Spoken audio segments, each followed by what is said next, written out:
जाया श्रुतादिषु सदा ममतां विमुञ्च।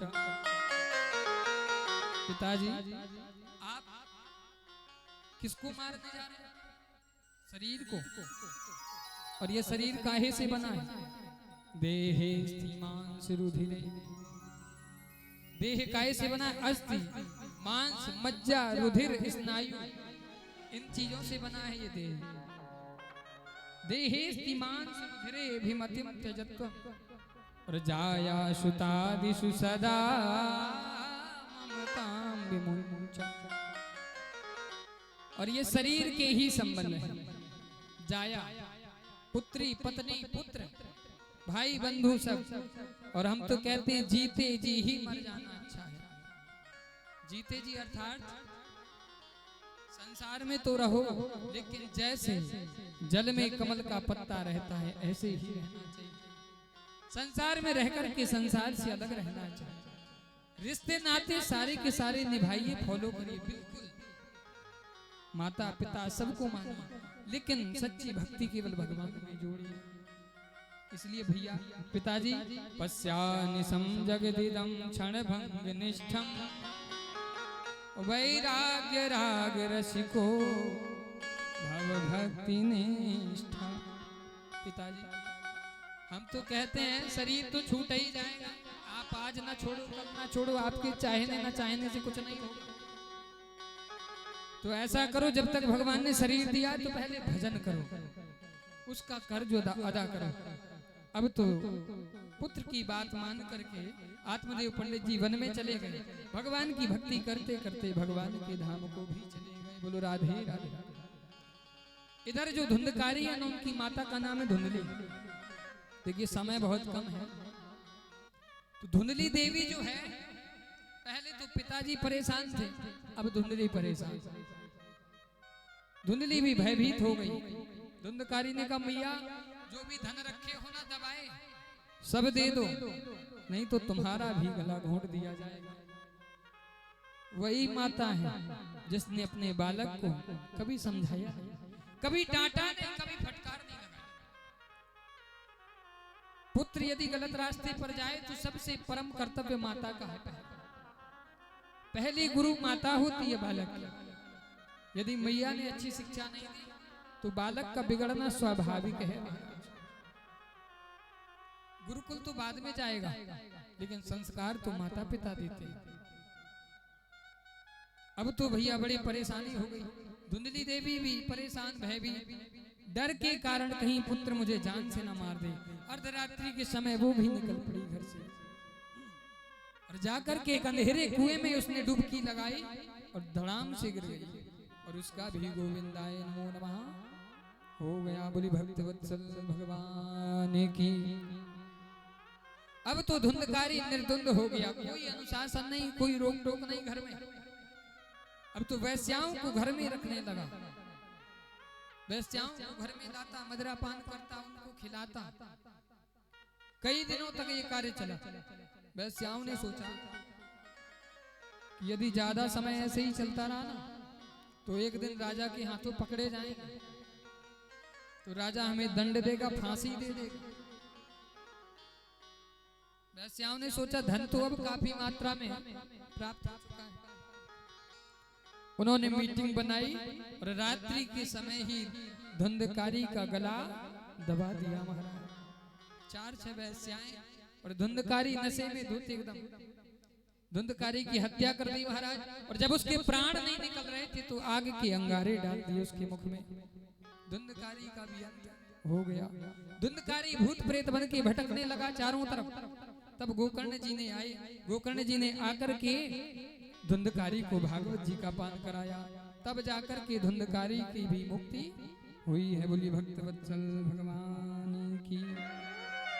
आगे की कथा कल श्रवण। बोलो राधे राधे। क्योंकि आज कलश यात्रा भी हुई, नगर भ्रमण भी। आइए जब तक आरती की तैयारी होगी सभी लोग खड़े हो जाएं अपने स्थान पर।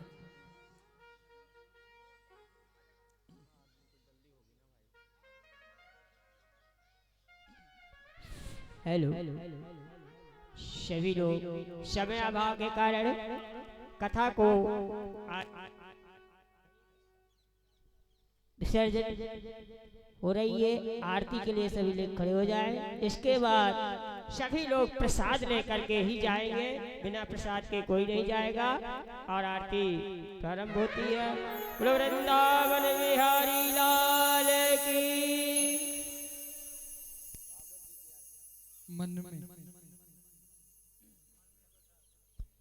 मन में बसाओ भगवान को, कहा मन में बसाओ, मन में श्री राम।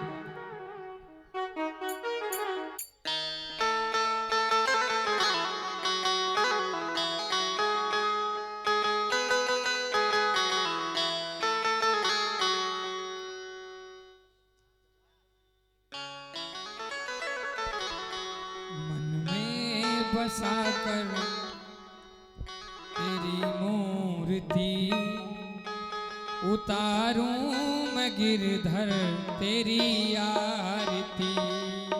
मन में बसा कर तेरी मूर्ति उतारूं मैं गिरधर तेरी आरती।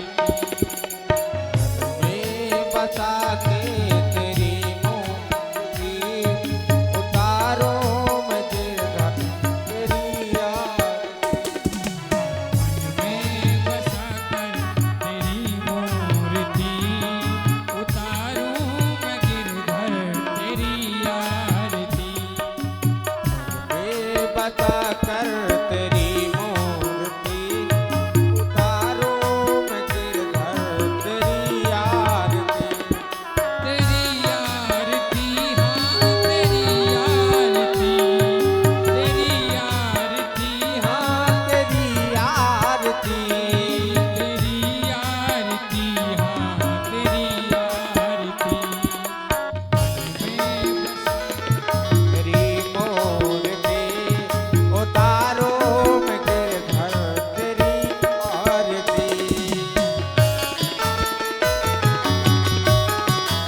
कुछ तेरा कुछ नहीं